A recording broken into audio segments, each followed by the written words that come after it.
Keşoman. Çatı Rekord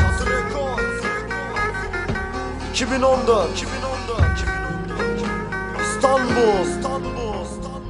Ellerin olmuş yar, yıkıldı bütün umutlar.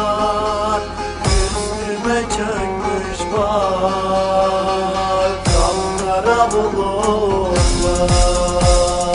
Yine sensiz yeni bir gün, yeni bir sayfa ve henüz daha bu ilk satırlar. Sana göre ayrılık kolay, giden gitti ne de olsa sabah güneş doğar. Umutlar ellerimde paramparça, nedensiz hiç ağlar mı bulutlar? Takılırken gözlerim gözlerine yine gelip geçti bak bir sonbahar. Söndü ışıklar, her yer karanlık, saçların gibi siyah bu gökyüzü. Yeşil bir yıldız gözlerin, ay ışığıysa hatırlatır melek yüzünü. Sen bu masalın kahramanı, bense yolunda oldum bir aşktır günü. Dünden bugüne senle yaşananları topladım, benle mezara gömüldü. Tek bir şey istiyorum senden, gitmeden önce son bir kez göreyim. Son bir kez de olsa kollarına sarılıp yüzüne bakıp şehadet getireyim. Son bir kez olsa da gözlerine bakıp seviyorum deyip de öyle öleyim. Ellerin ellerimde kalsın, saçlarına dokununca dünya dönmesin. Beni acımasızca bırakıp gittin de eline ne geçti? Bir söylesene, umutlar karanlık içine gömüldü. Boş yere gelip geçti bunca sene. Bu gece çok çabuk sabah oldu, güneş doğduğu gibi koştum pencereme. Hayalin gelmemiş bu gece, suratım asıldı ve yaşım düştü yerlere.